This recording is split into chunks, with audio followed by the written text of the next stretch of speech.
Well, we're just seeing the exact same pick and ban once again. Set already taken. Yep, Renekton and Rogue Warriors are going to first pick Aphelios. Call me I colour. want to see Jarvan. I actually think you leave across the Aphelios here because the Aphelios hasn't been a factor in these games. It hasn't been the winning or losing. It was more the benefactor of other pressure coming through from the jungle.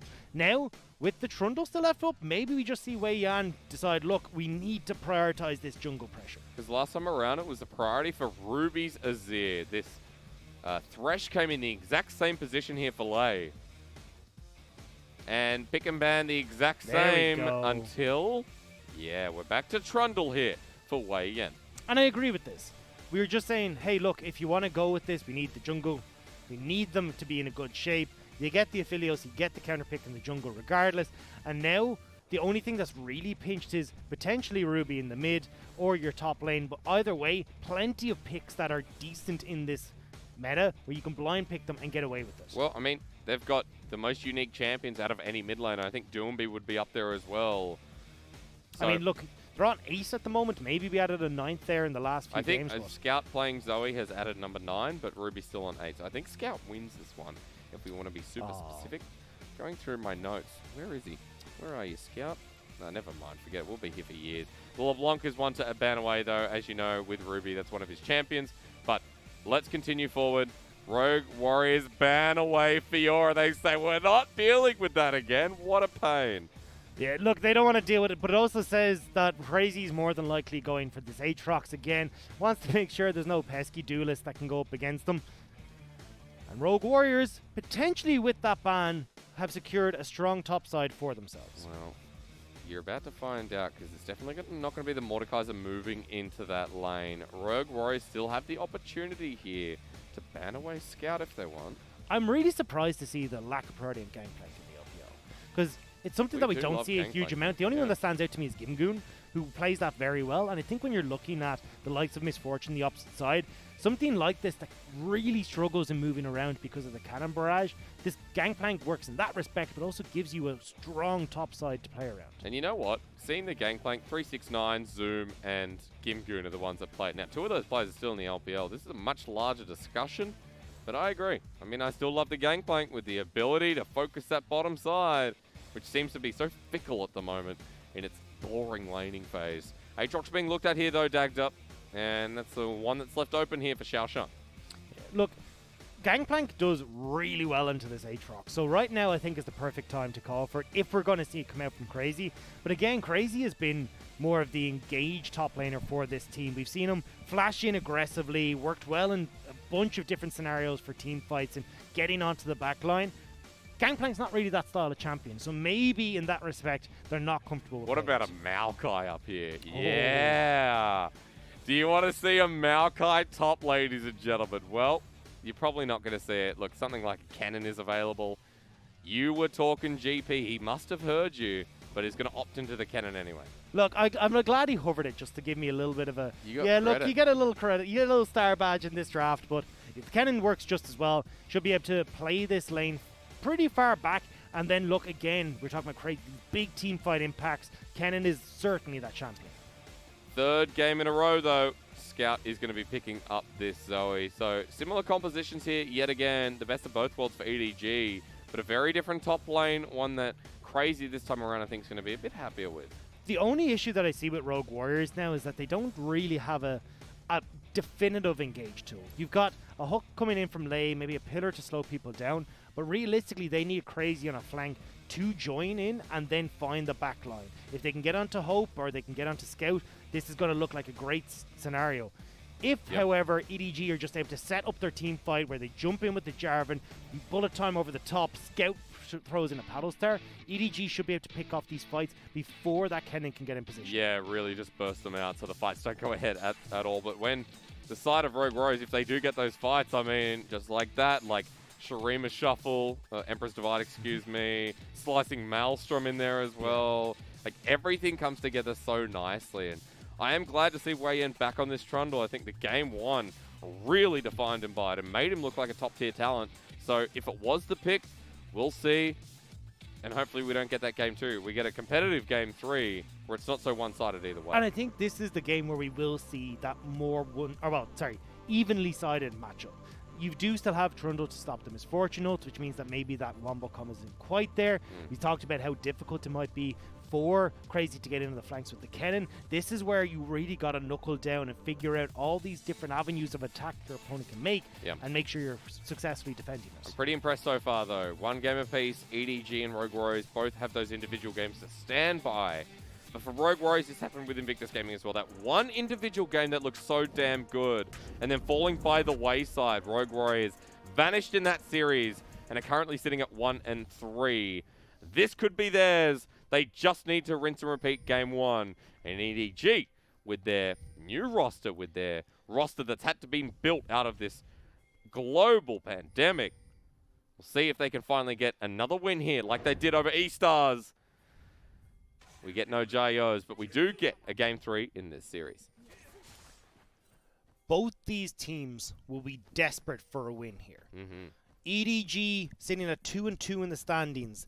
They want to be the ones progressing further up the table, even taking over the likes of FPX, who are only sitting at 2-2, meeting OMG on that 3-2 standing after their victory yesterday. For Rogue Warriors, this is them coming back. This is their redemption story, where they're sitting 1-3 at the moment. They need to battle their way each and every step if they hope to make that playoffs, and it starts with this game. With this roster, never thought I'd be talking about this. Again, we really ranked Rogue Warriors towards the bottom end of the spectrum. But talking about EDG for a second, I'm just looking across the board. Just quickly note that Ruby does have Electrocute. Not important right now. Let's come back. EDG, with the roster that they brought into this year, I had them at 5th or 6th. Where'd you put them? Alir, look, that was a long time ago. You keep asking us all where we're putting these. You we didn't should put remember. as much time as we did clearly into yours. Hang on. Look, I put it onto Reddit, all right? You should know. You should have read it and gone, I get the joke. And you should have said, hey, I put EDG 6th. And I tell you what, I put them pretty high because I believe in hope, and I believe that the team was just as good as last year. I think I had them at 8th better. or 9th. I think that's where I had them. Because we put LGD really high. Like, if we're talking rankings of our 17 teams in this league, we put EDG really damn high. So, LGD. I put EDG really damn high. But with this new roster, will they be able to perform? Now, talking jungle starts here, Dagda, it was top to bottom from Wei Yan, who's setting up for the bottom side, while the Jarvan in Junjia is gone from red to blue as well, but is trying to position around mid for the first gank. Won't be able to get anything much going there. I'm laughing at the Electrocute, though, coming through from Ruby, because this is the third different rune set we've seen come through from these here in the same matchup. Yeah. It was Comet to begin with, Conqueror in the next one, and now we're seeing the Electrocute. But, unfortunately, as Azir, you can't really trade back that well. Nope. But under the turret, if Scout takes the turret shot, you can almost get him. Ignite's going to come down, but Ruby has teleport. Forced out a lane with an early summoner burn. Yeah, that was not the trade that he wanted to take there. Wasn't sure if Sket was confident enough to go for the Flash Ignite to finish him off, but would have probably gone down himself underneath the turret. Either way, though, the Zoe full control of this lane now. But the Jarvan is near as well, so you say full control, it could get worse. Hang on. Don't take that. Ruby gets ignited with the real Ignite of Scout. The one he picked up before was fake. He only just came back to lane! And he's already at half health. Consumable potions used twice over. And Wei Yan will be spotted out, trying to shadow his mid laner and keep him safe. You see Junjia making the way up towards the top side of the map. Potential with the way that Crazy's pushing in for him to try and make a play here before the wave crashes fully. I will say, just quickly before any action happens here in the bottom lane, is that really good warding from the side of Wei Yan and co. Spotting out the Jarvan multiple times here. And EDG know exactly where he is. Another good ward that spots out Junjia. Cannon's just going to walk down, threaten him away, while you can see the invade came through from Wei Yan. Yeah, we'll give him the level advantage as well. Has cleared a couple more camps, so this Trundle getting off to a nice start. And it does mean that with EDG not potentially realizing that the Gromp has gone down, could path towards bot, waste time with no camps there and available, and give a little bit more breadth to the rest of Rogue Warriors. While Wei Yan goes up towards his top side camps, there is a lot available there and the ability to maybe make something happen in the top side. As Crazy's got some really good harass down here early. And I like the way Rogue Warriors are playing this early game again. All they're trying to do is waste time for EDG. Azir will start to scale up, the Philios will start to scale up, because I've said this in every 3 games because it's the same mid and the same bot lane. We do scale. Yeah, scaling is a word we do repeat a lot here. I just want to notice a bit of a tangent. Junji has walked over a ward once again. Second time Lei has done some deep vision and it's panned out nicely. They know he's on Dragon, but there's not really too much at the moment they can do about it. Look, it's not the end of the world, it's just a mountain dragon. Might be if Mako gets caught up. He dredge lines in, but he has Gravitum on top of him. He's just outside of turret range, so Lei will take the full-on trade with Ignite. Now, definitely, the Dragon looks pretty good for EDG. Yeah, definitely feeling that deja vu from the last game. Wei Yan. Steal time. Flag and drag dodged away from the Dragon, slowly going down, but they're looking for Chunjia. He does steal it somehow after sitting right in front of it. The bottom lane have joined in as well, but Wei Yan's like, I'm going to wait to flash. Burns it, gets out. No first blood, but first dragon stolen away. And this is because they spotted Jarvan's only level 3. They'd wasted so much time in trying to clear that dragon. Wei Yan hit the level 5, goes in aggressively with the smite advantage, nearly kills Junji in the process, and picks up the dragon. Everyone who plays Salt... No. Hang on, just wait. We're going to pause. He's okay. All right. Hang on. Yep, okay. Now he's okay. But let me just say one thing. Warding saves lives. Warding is what you need to do if you're playing solo queue. Well, Ruby isn't going to be saved by wards in this lane. He's been hit with every single paddle star that has popped up on our screen and very much struggling at the moment. Levels are still even, but Scout certainly putting the pressure down on this Azir. Yeah, he is even right now in CS though, so much to Ruby's credit. Still dealing pretty well in this lane after the earlier trades coming through. After that dragon, I want to drag attention back over to the Trundle, who's pathing towards the top side. Look at where Lei is. Mobility boots rushed again here, while EDG trying to make a play around the mid lane, but Lei has matched it. There was also a Poro in that bush that just died, but Wei Yan wants to fight. Early damage. Emperor's Divide on the other side. He flashes around the other way. Scout now joins the fight with the pillar. Chunjia can't get out and dies to first blood. Mako comes through and gets a trade, but now they're looking for the jungler. Even Lei's great hook can't save the day, and Scout suddenly starts with a double kill. I actually think it was EDG who picked up first blood just about there in that scenario. And this is, again, one of the EDG specialities. 78% of first bloods in their games. They add another one to their roster, a double kill for Scout. And now this Zoe lane is starting to get rolling, hysterics. You want me to hurt you? I bet my house that it was a Trundle first blood with his big face right in the middle of my screen. Let me use my stat. But either I way, forgot to use it I earlier don't on. care. Let me use Your it. stat doesn't work. Throw that in the bin, you know? We burn the book Wait, here. here we go. Hang on. Wait a sec. But you got to tell me at the same time what's happening, all right? That, by the way, was really nice sick. timing. Yeah, look, they're catching out Junji all over the place. All they're doing... Boom. Okay. I'll give you that. Color Apathetic Apathetics strikes is here. again. Apathetics is here. But either way, they're spotting out where Jarvan is positioning.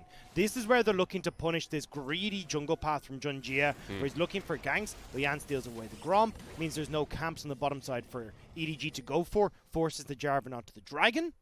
Dragon goes disastrously. Now they have vision control in his topside jungle, and they're punishing again. Still with a level lead here on Wei Yan. The ward is cleared out. They know they're doing Rift Herald, but again, nothing that EDG can do about it. So for Wei Yan, more farm, more gold, a Rift Herald on top of that as well. And the lane swap means that Wuji and Lei can push this out relatively fast, and the level 6 Trundle could just drop this right here and now. And we've seen how quickly these games can snowball. Now we're seeing it again from Rogue Warriors. As he said, they want to use this Rift Herald on the top, but work through these plates first because of the way these turret plates work. Okay, the extra armor is the true damage on towards the Rift Herald, and they just want to race EDG in the bottom Something side. Clement talks about quite a lot, the Bulwark bonus, right? So that's going to be taken away. Herald gets a point-blank headbutt, and Jung Wuji shares the first turret gold with Lei. 1,000 gold lead here for Rogue Warriors, and EDG will not be able to get the turret trade at the moment. The 1-inch headbutt in the top side will get the tower. Now gives him the opportunity to rush towards this mid lane as well. You see Scout not in position. Good positioning here. Ruby has the ultimate available. He No wants flash. him. The pillar's there, but sends him on the other side. Good little trouble bubble here, but the paddle star doesn't connect, and Junjia does not give away his position. But Rogue Warriors, that doesn't stop their movement. There's 4 of them here. And Mako has to be careful that he doesn't look for an engage. If you listen closely, you could hear Raz shouting, "Get him!" as Ruby tried to close the distance, but couldn't quite get onto Scout in that scenario. Now EDG will have a bit of a push advantage here in the mid lane and look to use Mako to at least ease Scout back into this lane. But at least as an Azir, who almost has flash available, should be safe here just receiving the wave. And everyone from EDG now going to back as well. And that's a great time to look at the items here. No first item on the side of the carries of EDG. But if you look around the other side, you've got a Cutlass starting to build here for Crazy. Did he just take the blue? What kind of jungle monster are you? That is not your blue buff. That belongs to Ruby. Especially when Ruby's struggling. Scout has so much push pressure in this lane right now. The Ruby's completely out of mana. You just took his blue and means that he's got no opportunity. As far as I'm concerned, if you're a Trundle jungle, that's inting. All right? I would report you the moment I see that happen. Do you know what the funniest thing is? EDG just question mark pinged the blue. Oh no, they saw. Oh no, because they're like, why doesn't Ruby have blue, but Wei Yan does? Anyway, he flashes in. Do it Wants again. to steal it, but this time he can't. Comes to about 40 health, but he's in the pit with Subjugate. He's tanky, and it takes all 5 members to kill him. But it's the dragon, it's the kill, and it's Wei Yan getting smacked for his discretion. Fool me once, shame on me. Fool me twice. I mean, they're not going to let that one happen. So EDG are able to go in, get the dragon for themselves. And add insult to injury, the blue buff gets taken away from Wei Yan too. Oh, no. If Ruby had it, the Trundle wouldn't have given it over. So, you know what? That just hits him where it, and it goes on to Scout. Now that is insult to injury. Really nice trouble bubble here. And it's going to be struggle sweep for Ruby, who still doesn't have that flash available. That's one way to clip this bird's wings. Now, Crazy in the top side. Curious to see what he is going to go for in this build. Because when you've got the Conqueror, you've got a couple of different routes you can go. Yep. We've seen the AD cannon come out before. I'm not the biggest fan of it. Would prefer to see him tend towards this AP heavy stall and go for this flank gank pressure we were talking about in these team fights. Well, has himself an amplifying tome, so Gunblade on the horizon here for Crazy. We haven't talked much about the top lane, but a 20 CS advantage here on top of Xiaosheng. And everything available there for that top lane. But meanwhile, Wei Yan trying to clear the vision that was established by EDG around the dragon. Wei Yan doesn't have the flash, so if he gets caught out with the trouble bubble, Scout could kill him. Is it Wei Yan who's getting caught out, or Scout? No, maybe it's Scout now. He has his flash available. He uses it to dodge the death sentence, but almost goes into it. The Shurima Shuffle dodged by Scout. What a portal jump here from the expert mid laner of EDG. Oh, Mako trying to see if they can get in to help out Scout, turn that play back around. Very well played by Scout to avoid all that pressure. And because he hasn't given anything over, Hope is picking up these turret plates in the bottom lane. By himself, the gold solely going on this AD carry. So Hope is sneaking his way up a gold lead, and he also has a 20 CS advantage. And Junji is sneaking into this bottom side of the map as well. They want to try and catch people going for this turret. Well, he's got the Gravitum available, so maybe he can stop the Java and goes in for the Smite, and it's stolen away. Gravitum to come through with the Crescendum, but now caught between the Trouble Bubble, has to take the Lantern away. EDG are exerting their force, and they get the turret in the meantime. Now they can start to rotate Hope around the map. The Rift Herald is going to be up in just a few more minutes, so you'd imagine with Scout having that pressure in the mid lane, 3 kills to his name. Yeah. Essence Reaver now finished on Hope. And another blue buff. It's just raining for Scout at this point. It is the ocean map, you know, it's fitting. Although Ruby seems to be on deserts on the far side with very little mana to work with to keep Scout in any order. Now, all things considered, and in all seriousness, still the Azir at this point with the pressure on Ruby, still within arm's reach of 10 CS. He's got the shove here, and the rest of Rogue Warriors are waiting nearby. They're trying to bait Mako in for a hook so that they can turn and get the kill. They need to be on the opposite side, though. Rift Herald is what everyone's looking towards. Nobody on EDG is going to start walking bot lane. But this time, maybe if they walk into this brush, Lady only one spotted, Wuji walking forward as well. Death sentence close. But Rogue Warriors now have the priority through the mid lane, and it's a 4 versus 4 in the making. Quickly, you can see on your bottom half of your screen before it disappeared, gold between these two AD carries, an extra place going over to Hope. So a nice little bit of gold going over towards the Misfortune, who's got the 2 assists plus a 30 CS lead for herself. Bubble though from Scout, not going to have the confidence to jump on top. But for EDG, it just goes right on back. The priority is theirs, and they can zone them out with Scout too. Don't forget that this Zoe plays so well through extended mid lanes. So for EDG, they get the shove, they back away to Herald, they still want to bait in the rest of Rogue Warriors. Trying to see if Rogue Warriors will take that one step too far. Junjia on the side. Scout though, not really pushing too far forward. Still wary of what Rogue Warriors can do. I think at this point, he just doesn't care. Look how confident this man is. He's landing every trouble bubble. So we're A-ramming. This reminds me of EDG. We're nearly A-ramming. EDG have Zhao Zhang at the top. No, apparently we're fighting. Good shuffle back, but Mako, he will click the clock for now. As Scout goes in, bursts them down. That's a 1-for-1 trade. Jungle on the side of Rogue Warriors, and EDG might back away, but still bursting through Scout. And this is the problem you have with Zoe. Even in these scenarios where you should have the man advantage, she can poke from so far away that it feels unfair. It feels like you can't do anything. And for EDG, that's exactly where they want you. Aatrox working on this top lane tower. Kill for a kill in the mid lane. And a lot of pressure on this mid lane turret. All the kills are going to Scout, though. Level 11 means accessibility to portal jump so much more regularly. And this is who you want to step up in these last games of the series. There's a couple of names on a couple of teams that you look towards. Scout is the one on EDG. Again, bullying Ruby in lane. Now stepping up when it comes to these team fights to hold the fort for EDG. Rogue Warriors, though, don't respect him. They're going to start up this Rift Herald. Well, 2 control wards in the same spot here for Rogue Warriors. Is going to negate vision for now. Xiaoshang is backing, but he has to teleport to re-engage. Right now, I think EDG, they're just going to have to give up the Herald. It's too far gone. Second one going over to RW, and that is the objective that was fought around for mid.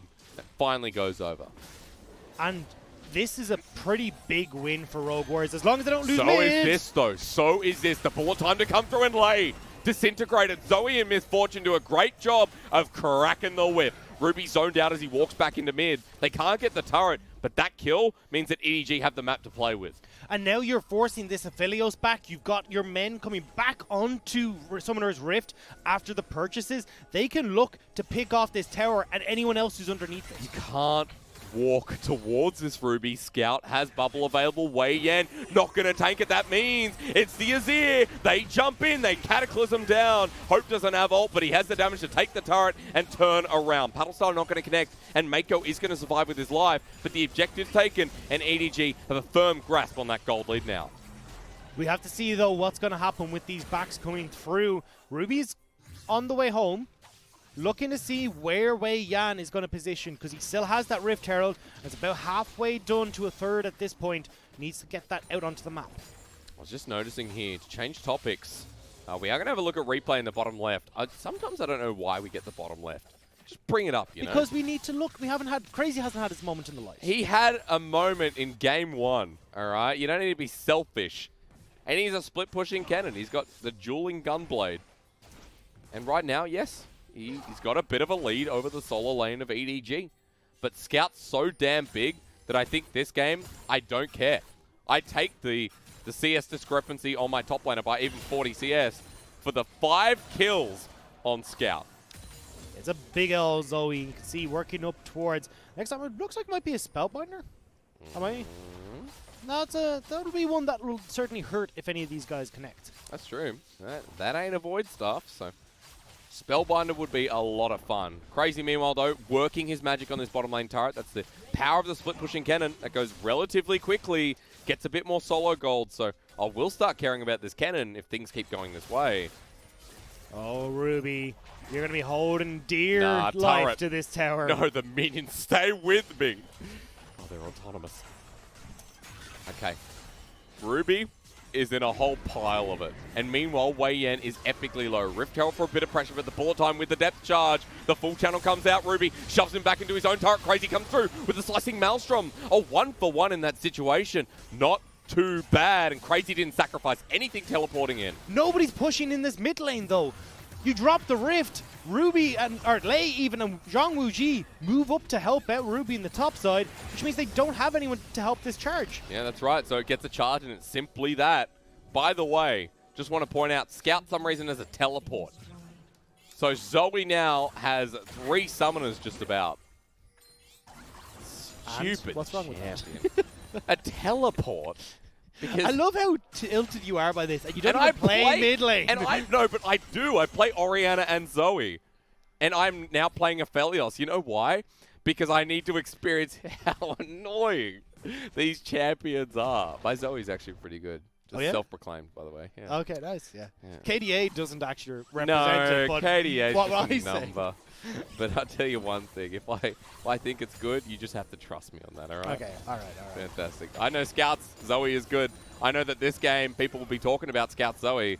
Again, 5-0, 40 CS lead in the mid lane. I want to bring your attention to other CS leads in different lanes because it does feel like I've been talking about Scout for a little while. We've got the Misfortune lead there for Hope, who's about 30 CS and has the solo lane time. Nice little mirror on the scores as well, 5-0-0-0-0-5. Yeah, I'm all about symmetry. I'm all about that top lane CS lead as well, by the way. Crazy with the Oblivion Orb. He's not starting any riots yet, but he does have a 50 CS lead over the Aatrox. So there are some winning lanes here for Rogue Warriors, and the gold lead is not that out of proportion in our third game. There's nothing symmetrical about what Hope has available and now wants to use with this bullet time. He's in a lot of trouble. Bullet time comes through. Lei will press the stopwatch, but Scout now in a bit of trouble. Ruby's trying to 1v1 him. His lane opponent, he was winning until Nautilus makes it unfair. They kill him, and he pays for it. And now Junjiao has to get out of there because the slicing Maelstrom almost hits the mark, but Crazy has to disengage, and Wei Yan almost gets flashed on. It's a messy, messy fight.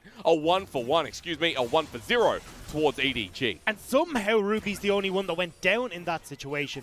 I thought Rogue Warriors would be able to pick off 1 or 2 members, but Crazy not having the Hextech Broda belts means he can't close the gap to get onto anyone on EDG. Zhang Wuji doesn't have the ultimate, but he does have Aphelios on top of him. They now jump as Wuji goes back with the lantern, almost does the dirty work. That bounce is Season 10 all over it. Hope now has to chase after Crazy, who avoids the Sleepy Trouble Bubble, but not the Misfortune movement speed. The bullet time not there, but she will make it rain. Crazy escapes, but EDG get the dragon and another kill on the list. Rogue Warriors are being shut down by the rookie Warriors of EDG, getting the 3rd dragon, putting them towards that soul point and making sure they've got complete control for this Baron, which is next on the cards. Man, that was just such a big opportunity if Wuji had his Moonlight Vigil. We'll go back to the start of the fight because the Trouble Bubbles from Scout again, pushing EDG. And look at Ruby trying to solo out Scout here. This is not a fight you're going to be able to quite win without the support from the Moonlight Vigil. Oh, he got the last auto, but Scout survives. Ruby has done a good job this game for just living. But Scout survives on the back end. 6 kills now. Sad times with the Azir in this matchup. Getting blue buff taken off you. Being pushed out of lane at level 2 to only teleport back and be half health again because of 2 ignites. I tell you what sucked in that fight. Hope's bounce onto Wuji. I think we need to go back and look at that because that was like a 90-degree bounce that in no book should ever count. Like, that was so bogus. And Hope, by the way, 3 levels above Zhang Wuji on the Aphelios. Has the same items, but it's just the time he spent in lane by himself. It's the ability for EDG to play around Scout that Rogue Warriors have had to respect with all members, while Hope has had a solo game, and now solo dies pretty much with the help of Wei Yan. Ruby teleports in as well. That's a really big pick. 40 seconds. They're turning this. Where's this action coming from? Cataclysm on the backline, but Ruby's going to do the damage. Zhang Wuji will die meantime, but I think Rogue Warriors still don't mind. 2-for-1 across the map in front of Baron. I don't care if Ophelia goes down. I'm looking at Ruby. This is the carry for Rogue Warriors right now with Hope down, with Junjia down, they can at least get these waves back in their favor. I think Baron, bit of a stretch at the moment. They don't have the damage to force off Scout. Especially, yeah, the Zoe in the back of Baron Pit is always scary. From the red side into that Baron Pit, very different story. He's got a Rabadon's Death Cap, by the way, as his second item. Yeah, definitely not bad. Xiaoshang going to be stealing away the red buff and getting out over the wall. And Rogue Warriors, again, still in this game despite the fed Zoe, but you can see the impact Scout is having on this mid-game. EDG now are starting to feel the brunt of the damage that is capable of Rogue Warriors in the later stages of the game. The problem is, though, we've still only got one item for Ruby coming through. The two items are there for Zhang Wuji. The problem is no Infinity Edge and a heap of levels missing as well. Yep. We are going to catch on the replay here how Hope gets caught out, and this is what Rogue Warriors need to do. Hide around, see if they can make picks, just slow down EDG. Because when this game gets to the 30-minute mark, the 35-minute mark, Rogue Warriors will be able to bring it back in their favor. Notice as well, Crazy off that, got a massive shutdown from Hope. And so that's crucial here. Able to pick up Morellonomicon. Good dodge from Zhang Wuji meanwhile, while Mako sends out the dredge line. Hope, Scout, and Mako is a three-man unit, conversing around what seems to be the setup for Ocean Dragon in a minute 20. And Crazy is on a revenge story right now. 4-0 on this Kennen, wanting to make sure that what was given to him in the Fiora Aatrox matchup is now felt across the board on EDG. We already said a lot relies on him with these teleport plays to get the Maelstrom in the right spot. Now it's all on him to potentially turn this game around. But you would say he needs Flash here. He's got the ultimate available, but he needs the Flash, especially against the composition of EDG. When you have Mako, Junjia, and Xiaoshang, that is a front line that is hard to deal with. And teleporting position seems crucial. And Crazy almost with his Flash available. There is the opportunity for Rogue Warriors to try and corral people up for Crazy, though. You've got the flays, the hooks, everything that you've got to respect coming through from Lei. You've got the potential for the swoop and boop from Ruby, as well as those pillars coming from Trundle. Yep. Maybe they can work this into a position where EDG are all in the one place, but they've got to do it soon, because the longer they leave it, the more Scout's going to hurt. The poke continues to come through. Lei, I'm looking at, who needs to punish it. Maybe with the Flash Death Sentence, we'll see. But Scout half health with one combination, and the Ocean Dragon with the wave shoved out will be the start. Watch where Crazy is, always positioning over the wall, just out of distance. I don't mind this though. You have an Az, you have an Aphelios. Crescendo.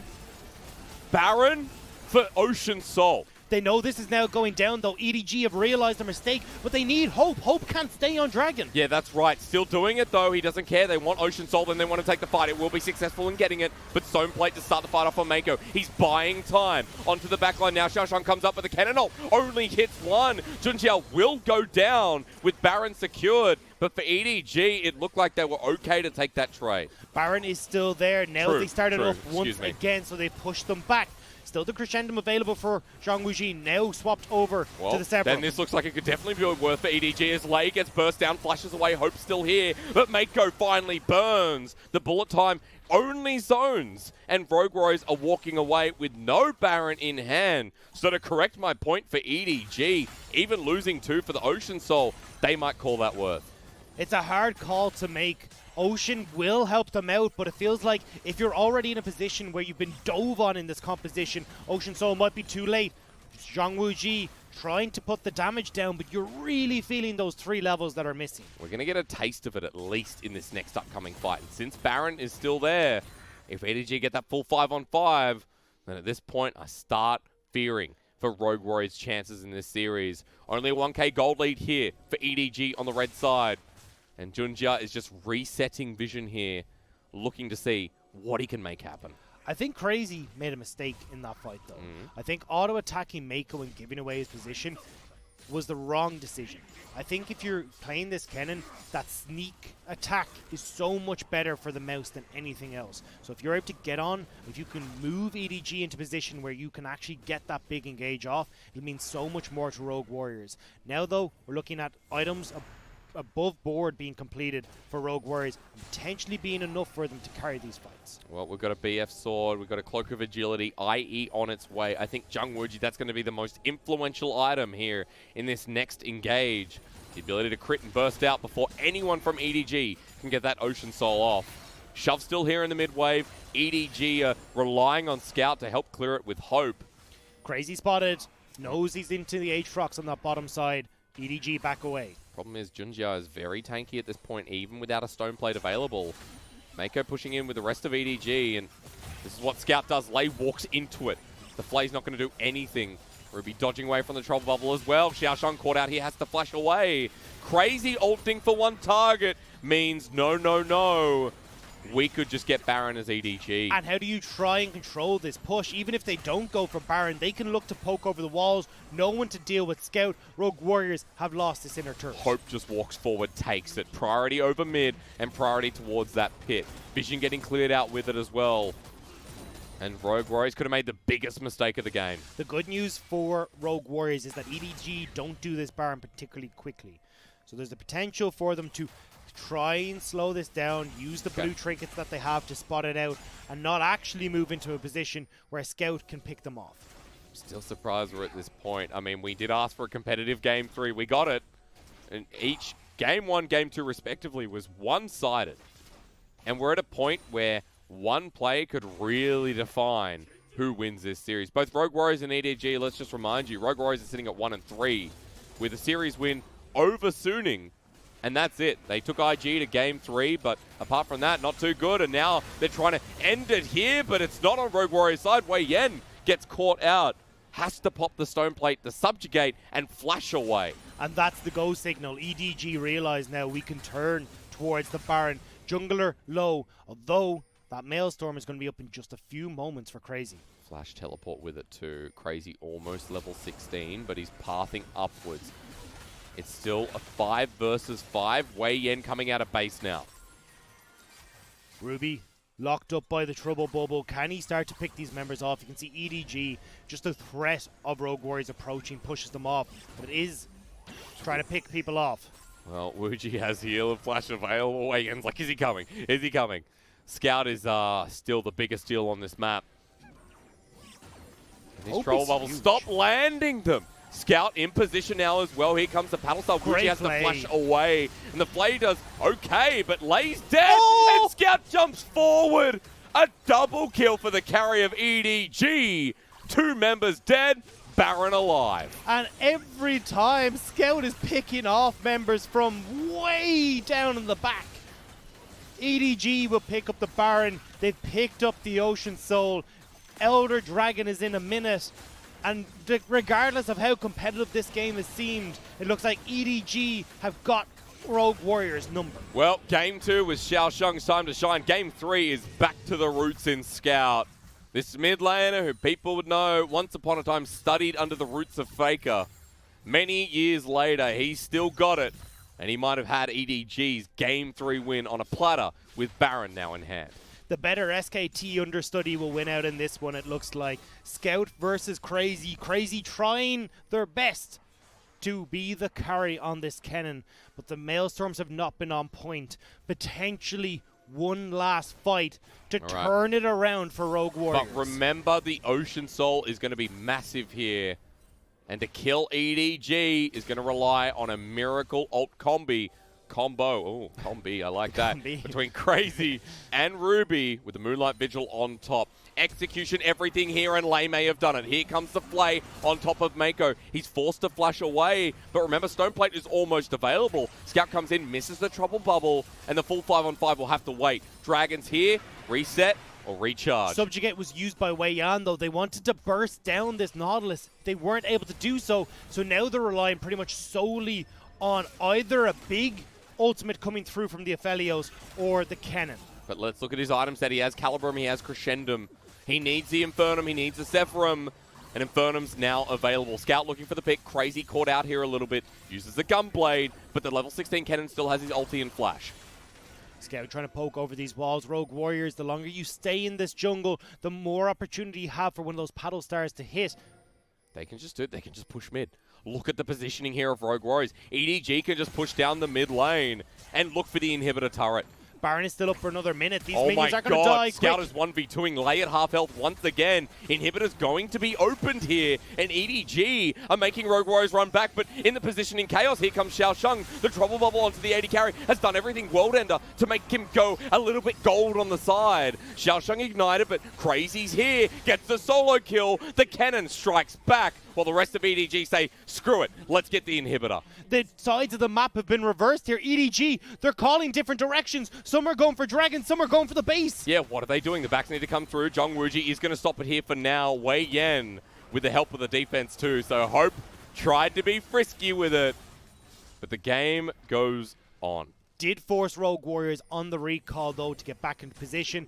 EDG have bought themselves enough time to now set up again. The Hope hook! caught out. What a death sentence, and the cannon ulti to come through. Junjia will survive, but EDG are on the back foot with Infernum in hand. Scout has to watch as his team is disintegrated right in front of the Elder Dragon. Junji is still in base. They can burst this down before the jungler gets there. This could be the turnaround from Rogue Warriors. This is everything to them. The Elder Dragon denied from EDG with an Azir, with an Aphelios, and a pretty big cannon. Holy crap, Rogue Warriors.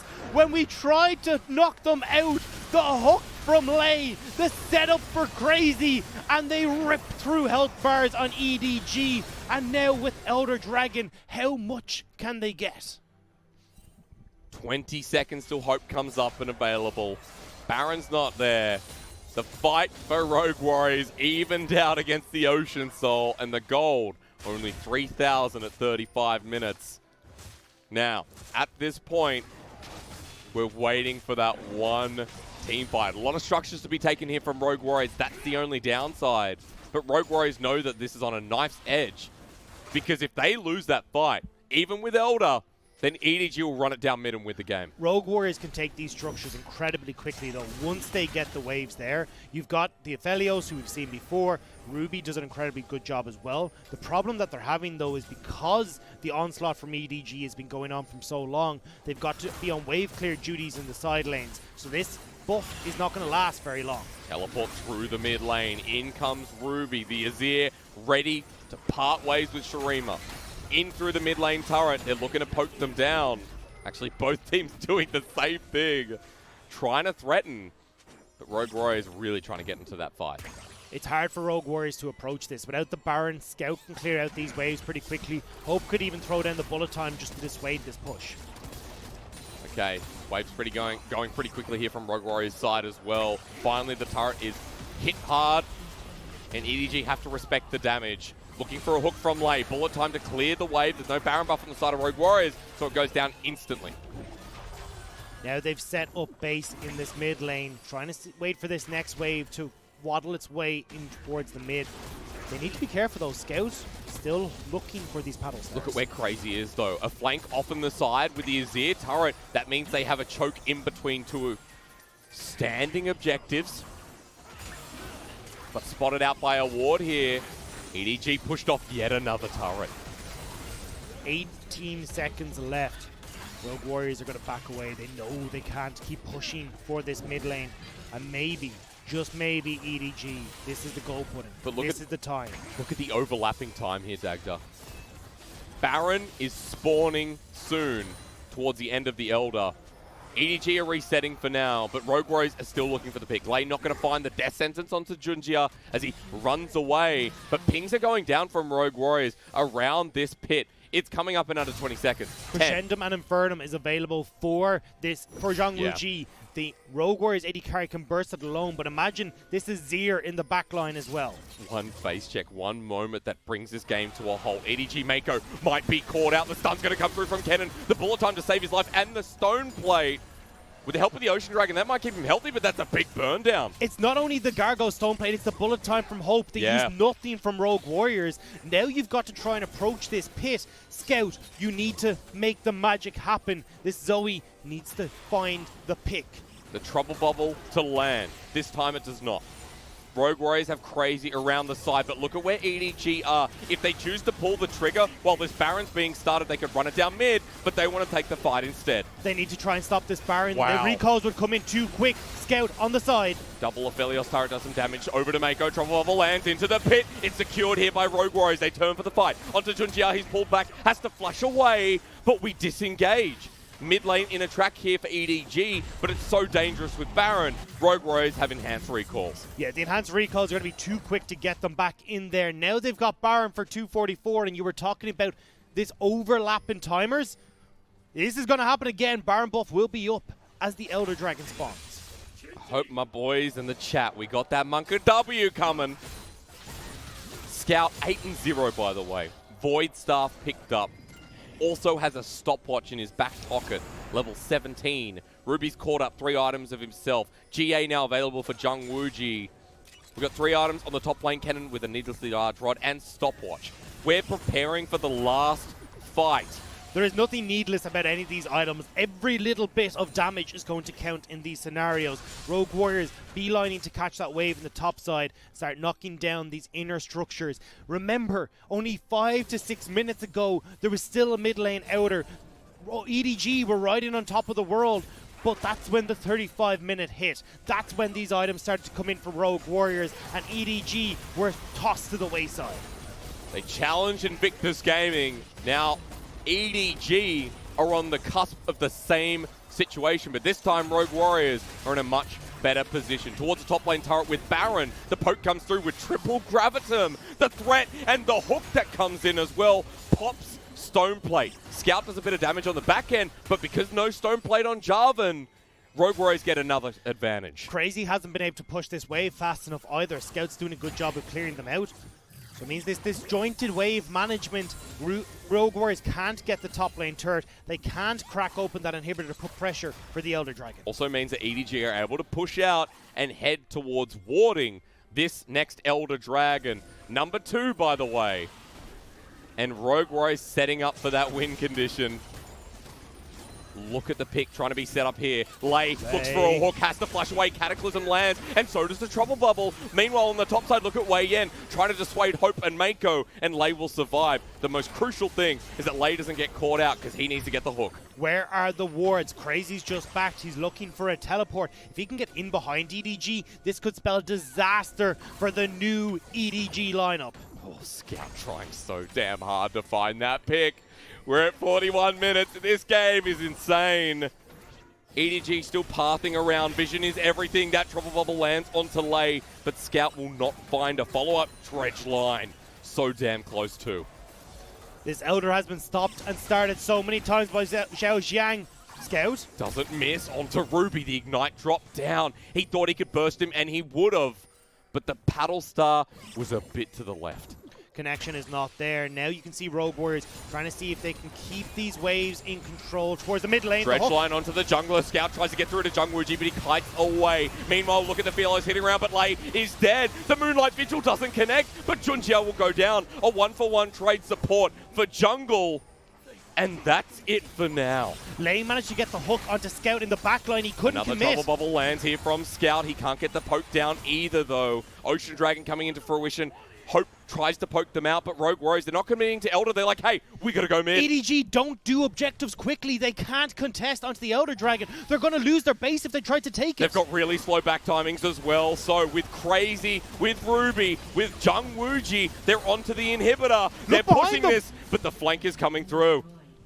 They're still going to try and go for the Scout. He's got the connection onto Wooji. And there we go. The cleanse comes out immediately. Crazy looking for the one-on-one with Scout. Jumps, flashes in, but Scout goes golden. This time with the bullet time.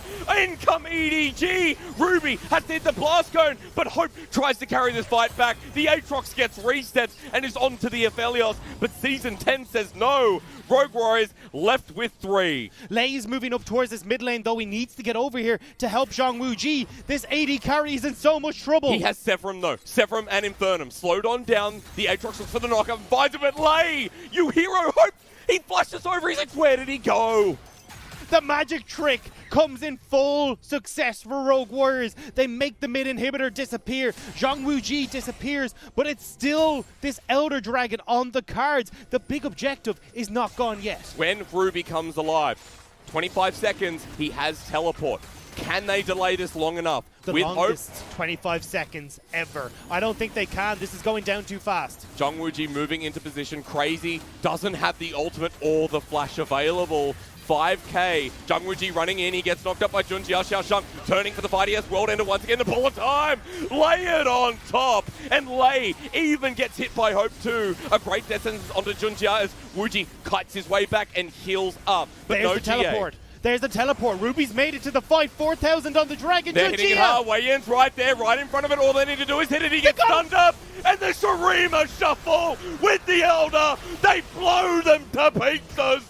Rogue Warriors are looking a style over Edward Gaming. Rogue Warriors are looking to start their path to victory. Crazy is in the base. Zhao Zhang is low. And now they're marching towards the Nexus. Boom! Goes the Dragon from Crazy. Gets the GA. And Rogue Warriors run it down mid. Not only do they style on IG, but this time around, they take it all the way to the Nexus.